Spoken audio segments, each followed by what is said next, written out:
This is episode 75. Let's begin. Smarter Parenting welcomes you to our podcast series, The Parenting Coach for ADHD. Here to heal and elevate lives is your parenting coach, Siope Kinikini. Hello, my friends. How is everyone? I hope everyone is doing fantastic. I'm doing great. Today, we are going to be talking about anger outbursts and using the skill of correcting behaviors. Now, I've covered this before in the past, but today we're going to take a different look at it. And today we are going to look at it through multiple lenses. I'm excited about what I'm going to share with you today because we're addressing this and also talking about cultural differences that are involved with a family from a different culture in using this skill. We're also going to be talking about the importance of parents and the way that they model their ability to focus on something as a way to help their children who struggle with ADHD focus. So we're going to really delve deep into the details of a family that I worked with. And it's a father and a son. They're both from Venezuela. The father had moved to the United States with his son when his son was very small, and he was raising his child here in the United States. And this family, the father, his name is Juan, and his son was 15 years old. His name was Bruno. And as a teenager, as you can imagine, teenagers can be a little more difficult. So in sharing what happened with Juan and Bruno, we're going to learn a lot. And I'm going to share a lot of the discomfort that it took in order to bring about the change in using the skill of correcting behaviors, but also the ability to see success and the ability to work through it. This is going to be particularly interesting and helpful for parents who have teenagers who have angry outbursts. And that's fairly common with children who struggle with ADHD. Angry outbursts are a manifestation of frustration and of an inability to cope with things that are happening around them in their environment. And so this is a way that parents who have children with ADHD can respond to these angry outbursts. I'm going to give you the script. I'm going to give you what you need to say, how you need to say it, and how consistent you need to be in order to address these angry outbursts. So let's just jump right into this. As you can tell, I'm excited to talk about it because in revisiting this experience that I had with Juan and Bruno, I was able to realize just how powerful this skill is, correcting behaviors. So let me give you a little bit of background on the family so you can be up to speed. And I can tell you what we did as a group together, what we did as a family, and how things worked out. So Juan was a father who had moved here with his son. They just moved here. His plan was actually to move here and then bring his family to the United States. But Juan had been here for probably about 10 years. His family was still in Venezuela. They had some political issues in getting everything taken care of, and Juan was working diligently to raise the money to help support and sustain his family. Juan came with his son Bruno. His wife had passed away, so Juan was raising Bruno on his own with friends that were in the community here in Salt Lake City. So he had made connections at the church that he attended, and they would help in raising Bruno. Bruno ran into some trouble with the law, and so he was referred to the court system, which is where I came in and I intervened.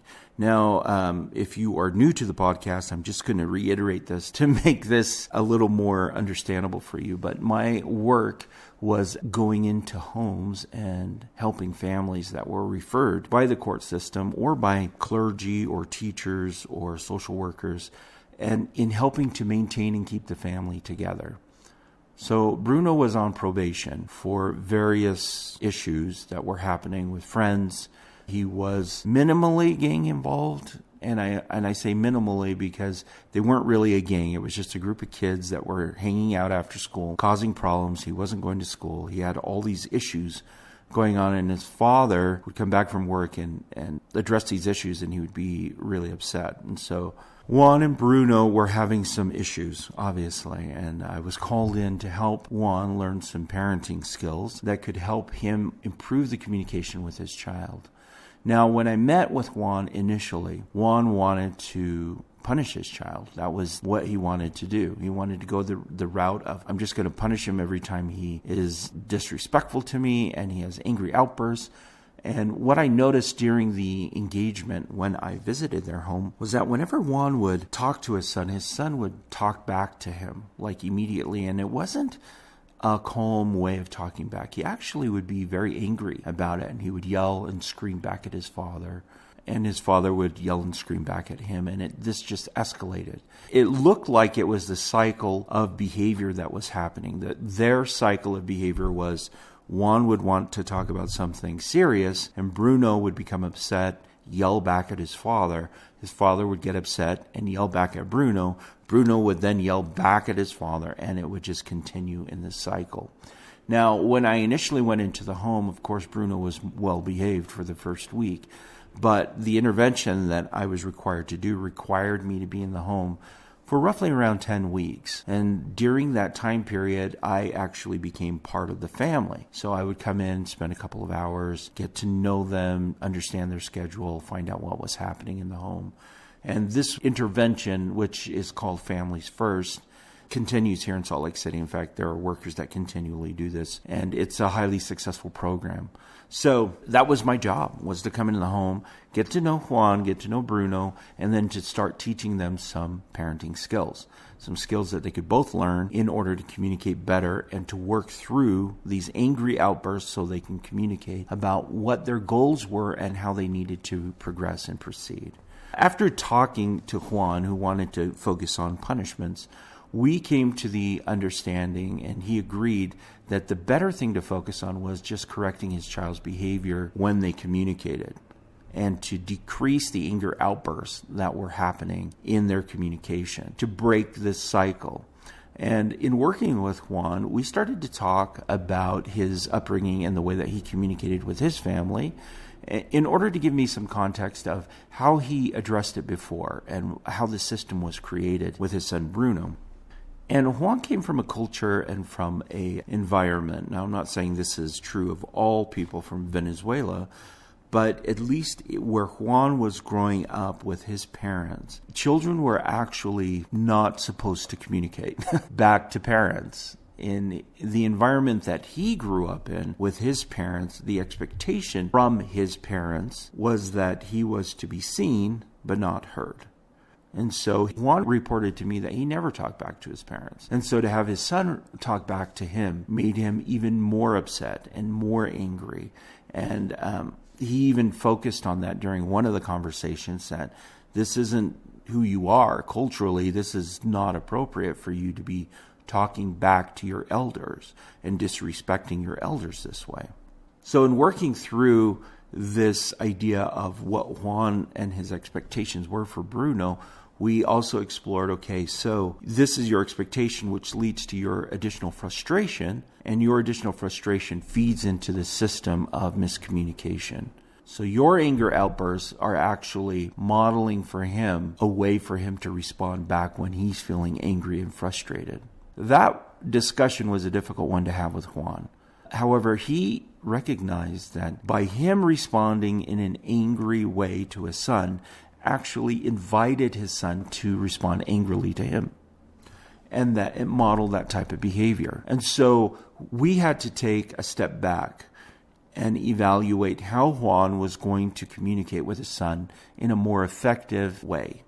Now, in our discussion, we were talking about this whole system of communicating, and that in order to change the system, we just needed to make a change in part of the system first in order for the entire system to change. And that is true of any parent that I work with. When we're dealing with a system that is dysfunctional, even making a slight change in one part of the system affects the entire system.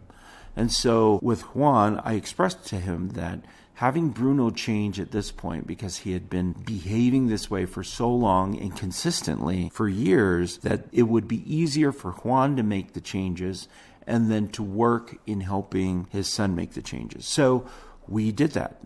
That was our focus, was helping Juan learn the tools that he needed in order to address the angry outbursts from his son Bruno in a more proactive way.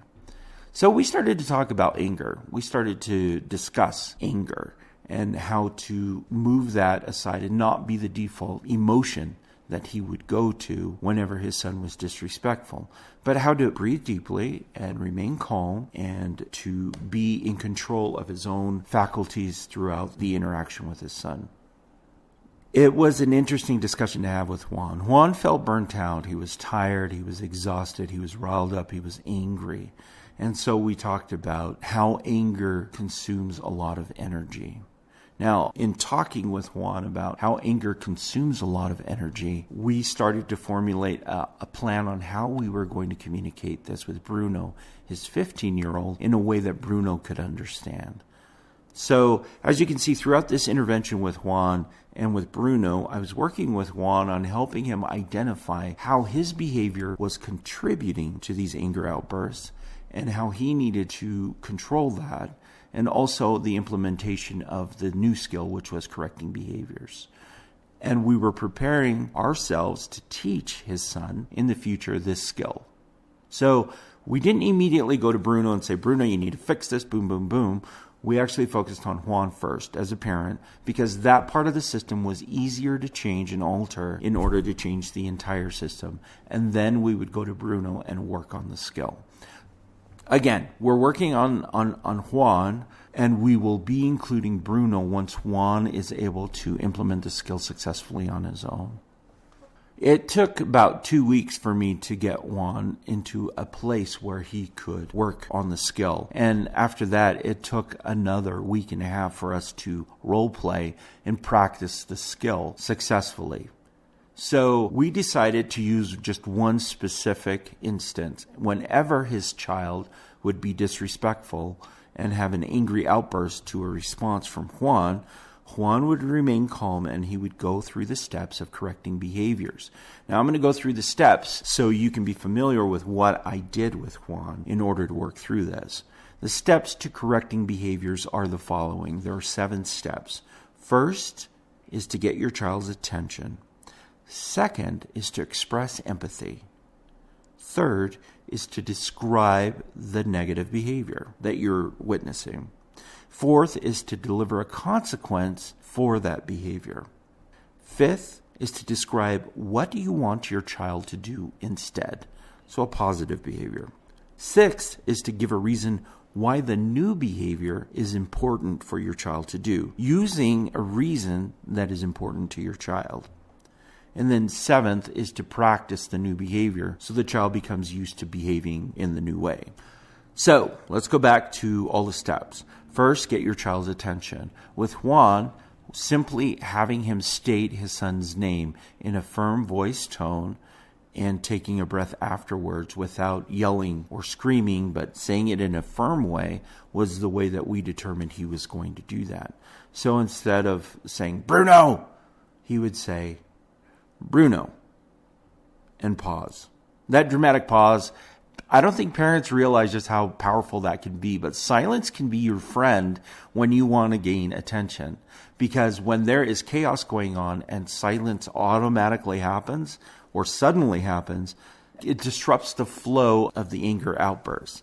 So with Juan, this was an effective way for him to break that communication cycle, one of the ways.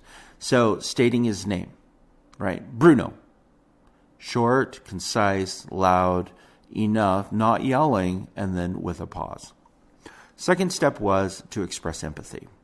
So saying something like, I understand that you're upset.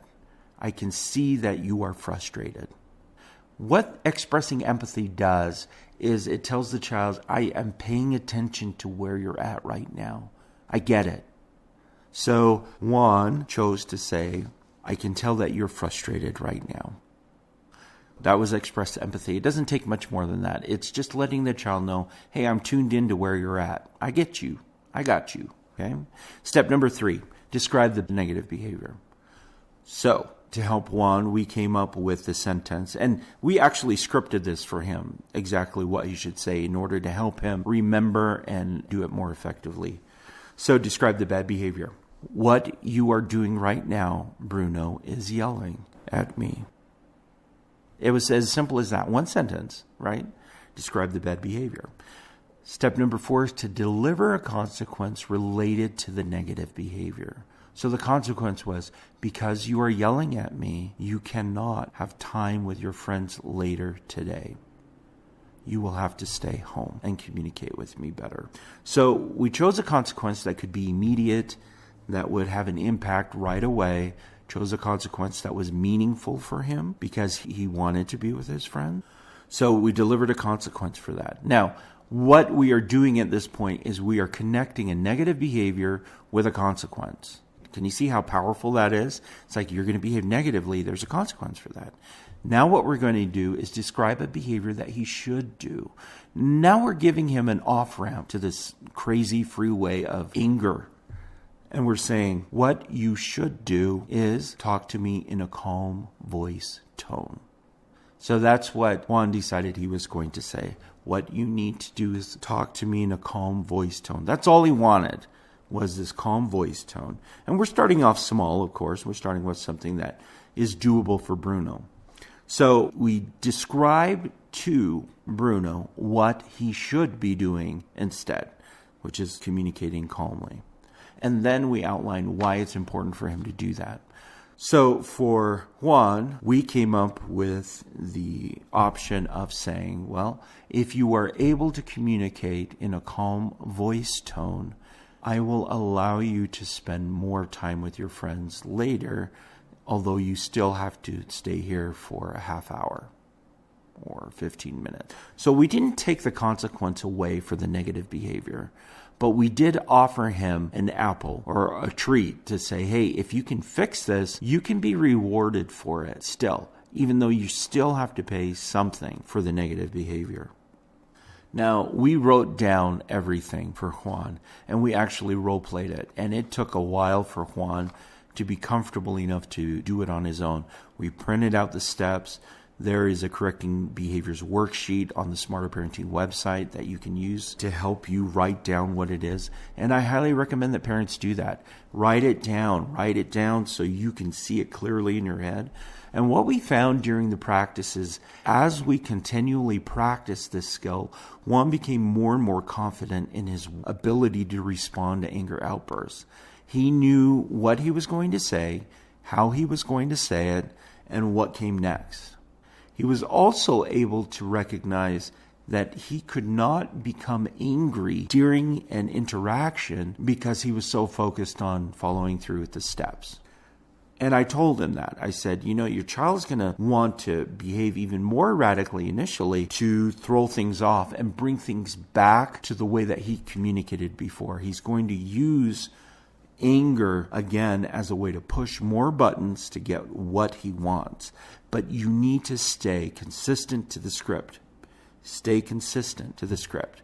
Because what that does is it models for your child, it shows your child exactly what roadmap you have for him and what roadmap he needs to follow in order to get what he wants. Now, the 7th step was to practice it. Now, with Juan, as I mentioned before, we practiced it for a week and a half. Every time I saw him, we practiced it multiple times during our visits. And the reason for that was to help him build his confidence, help him build his ability to deal with it. The initial role plays that I had with Juan were fairly simple and straightforward. We just went through the steps so he could be comfortable in saying what he needed to say. As the week progressed, I started to throw things in there and make them a little more difficult for him. For example, in the 2nd step of expressing empathy, Juan would begin the role play by saying, Bruno, dramatic pause, I see that you are frustrated, or I understand that you are frustrated. And I would respond with, no, you don't. You don't know that I'm frustrated. You don't know how I'm frustrated. And initially that threw him off. However, in reminding him to stay on the script, he was able to just follow through with the script and be able to go ahead and describe the negative behavior, give a consequence, describe a positive behavior he should do instead, and then a reward, an invitation to practice. So I practice this. with Juan consistently for about a week and a half until he felt like, yeah, okay, I can do this. I can totally do this. And I am prepared because our role plays actually prepared him for anything that may come up during his interaction with his child. Now, did I have him practice it with his child while we were practicing it? I had him try steps of it to see how his son would react. However, implementing the entire skill during the time that we were practicing in order to get him comfortable with it, I actually had him just focus on particular steps here and there to see how his child would react, and then that would inform how we would role play it during the week and a half that we role played it. So once we got to a point where I could do anything during the role play, throw a bigger tantrum, be even more angry, try and, be distracting and throw his attention somewhere else, Juan was incredibly powerful in his ability to stay with each of the steps and to follow each of the steps. Regardless of what I did, he stayed with the steps, and if he needed to, he just went back and repeated the previous step.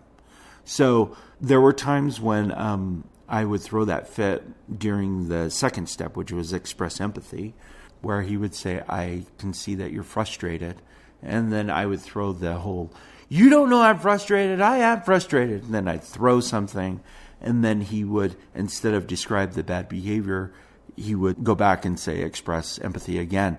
Oh, I can see that you're upset. And he didn't do this to be condescending. It would be a way to de-escalate the situation by telling his child, hey, I see you. I understand you're frustrated. I get it. I get it. I get it. I get it. So Juan was a rock star, total rock star parent, and he was able to work through the skills with me, and then we introduced the skill to Bruno. Now, introducing this to Bruno was an interesting task. I had already started to transform the system with Juan, and so part of the system was already changing. Introducing Bruno to this skill was a bigger step because what we were doing is we were consciously teaching Bruno what his father was going to do and how his father was going to react every time he threw a tantrum behavior. Now, the reason that it's important for the child to know this in my interaction with Juan and with Bruno was so Bruno could understand that he could cut out the whole first part of the whole interaction and focus on the reward parts if he wanted to. And this actually empowered him to look at it from that perspective. That's what he took out of it, is like, you know what, I could actually maybe not throw a fit and get what I want because I know my dad is just going to react this way, consistently react this way. So I have more to gain by actually doing what he asks and saving myself the energy than arguing with him and going through this whole process. So we used rationales like that. We also talked about anger with Bruno and his anger outbursts. And in order to communicate what that is like for Bruno, we actually related it to a cell phone. And if we were to have a smartphone, on your home page of your phone, you tend to have apps that you use most often on there. I had Bruno imagine that we had emotions as those apps, and on his homepage, the only app there was anger. And whenever something happened, he would just open that app, and that's how he would respond. And so in helping him understand that there are other emotions, we started to talk about other emotions: frustration, sadness, disagreement. We started to look at those different ideas of how he was feeling. And I said, wouldn't it be more helpful if we had all of those emotions on your homepage so you could tap one of those instead of just the angry app? And he thought about it, and he's like, yeah, I guess that makes sense. And I'm like, the only one you have right now is anger. That's the only thing on your phone. Every time somebody reacts to you, that's what you press. So we started to relate that. How's that going to work for you in the future? How's that going to work for you when you have a boss that tells you something that you don't want to do and you respond with anger? How's that going to work with a spouse? How's that going to work with your girlfriend? How's that going to work with your future child? How is that going to work with your father right now? And Bruno really, really thought about that. And I said, let's move anger actually away from the home screen of your phone, and let's move that over to maybe screen 4 or 5, and let's upload some different emotions that can be more helpful and more descriptive for you. communication would be a skill that you could use to express those things. And so he chose actually to look at it that way. Now, I use this as an example for Bruno because he was 15 years old, and this is something that related to him. He loved his phone. He had a lot of apps on there and games that he liked to play.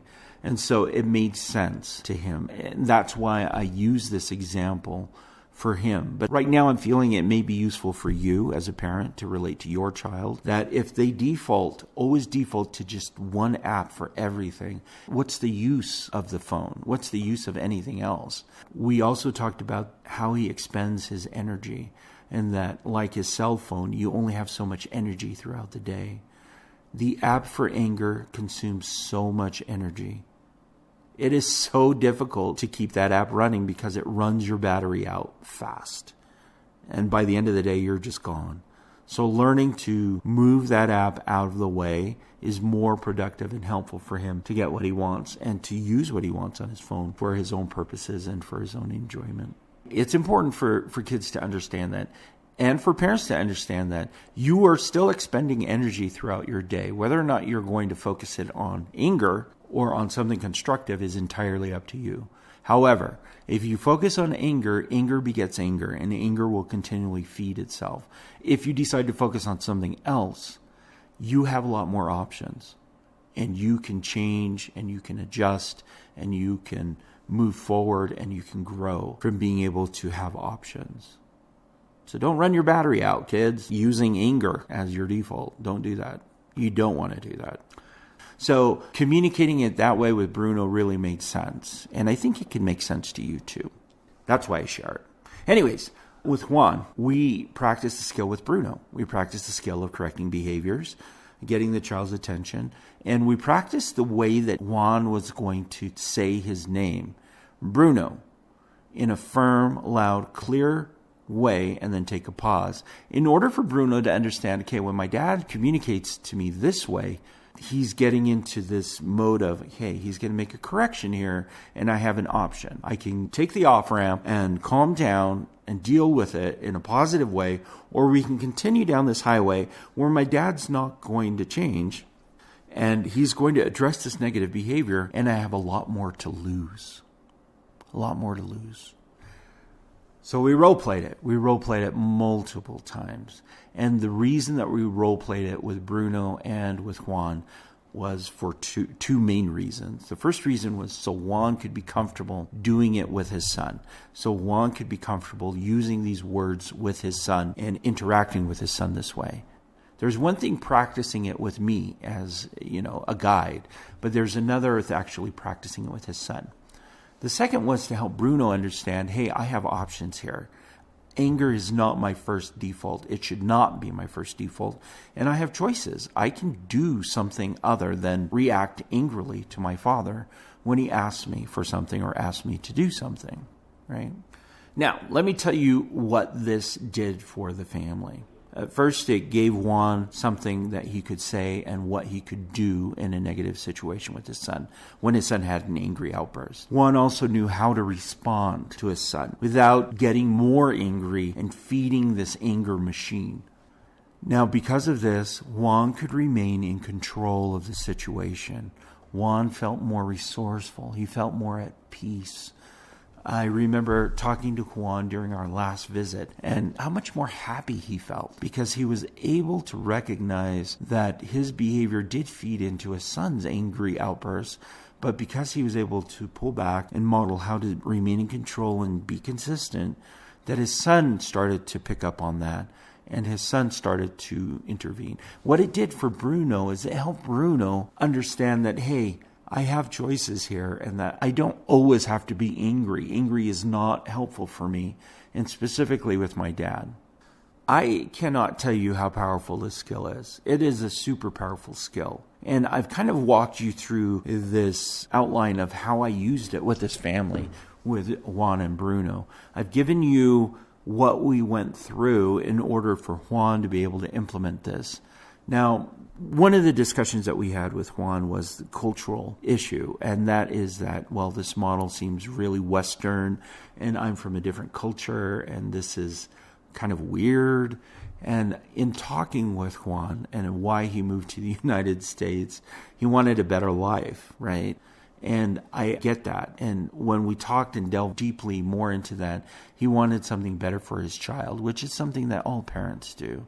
And the something better meant that he needed to make adjustments in the way that he parents. And that this is a good adjustment. This is something that will be helpful. I did not encourage him to leave behind anything about his culture, but we did talk about what it would have been like if he had the opportunity to communicate with his parents when he was a young child. What would it have been like if he was free to communicate how he felt and his ups and downs and communicate his feelings and things that were important to him, to his parents? And Juan became very silent at that point. It was meaningful because he loves his parents and the way that they raised him, and he's very grateful for what they taught him. But he also realized there are things that he wants to do and that he wanted to do with his own child. And so he was willing to give it a try. And I'm grateful for him for that. Saw a decrease in the problems in the communications in the home between Juan and Bruno. They were able to talk about deeper things as they progressed, and to continually work towards improving their system of communication. A special bond between parents and children. And that's one of the things that motivates me, continually motivates me, is seeing improvement in the communication and the relationship of people. This sounds like a lot of work. I know it does. Using these skills are meant for long-term change. I'm not giving you an easy fix. This isn't a pill that's going to solve all your problems tomorrow.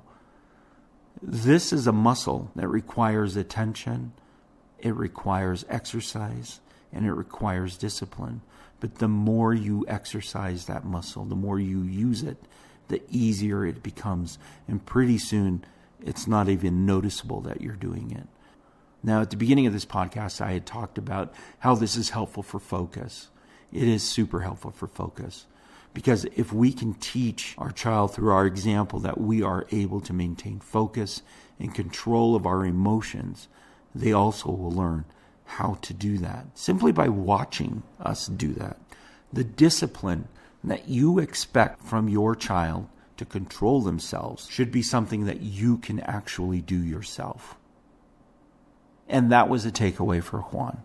And it's amazing what you can draw from a skill like correcting behaviors, because you can draw so many things. If you are concerned about how much work it takes, I will say that there have been times that I have used this skill where it did not take very long. Kids were able to figure it out fairly quickly and adapt to it.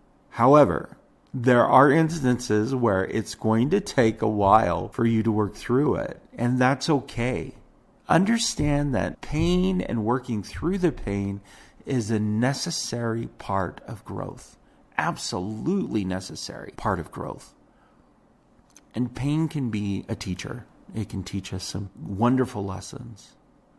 We've all seen the example of an egg and a little chick is trying to break out. And if we help that chick come out of the shell and not let that chick struggle, then that chick actually struggles the rest of their lives. Same with the butterfly. You have a caterpillar forms the cocoon. If we help open the cocoon and not allow the butterfly to struggle and to push and to expand its wings, that butterfly won't fly. So don't be scared of the pain or the struggle. In fact, embrace it and say, hey, if there's pain and struggle here, then our energy is focused in the right area if we are implementing this skill. Now, I'm sharing all of this information because here at Smarter Parenting, we want to share this information with you as a listener because we want you to implement this skill. You can find this skill on the Smarter Parenting website. There's a video with 2 examples of parents using this skill with their children. So go watch it. There are downloadable, printable assignments that are free. All of this is free, and we're providing this because it's our goal to help you improve your communication with your child, help you improve your relationship with your child. So go download that stuff. It's all there on the Smarter Parenting website, smarterparenting.com. The plug that I want to give for you is that if you find yourself in a place that you need additional help, you need someone to coach you through it because there are some additional things to consider, call me. You can set up an appointment for a coaching session with me on the Smarter Parenting website as well under coaching. So set up a time. There's a free 15-minute coaching session that we can go through. I can give you feedback and help walk you through some things that you can do and implement with your child to improve that relationship, because in the end, that's the most important. Wow, we have really gone through a lot. I want to thank you for listening. Thank you for being here. I don't take lightly that you're spending your time with me. In fact, I'm so grateful for the listeners who have consistently paid attention and are sending feedback and have signed up for coaching. Thank you, thank you, thank you. Thank you for spending this time with me, and use this skill. Again, it's available for free on the Smarter Parenting website. So jump over there and check it out. That's it for me, and I'll see you again next time. All right, bye.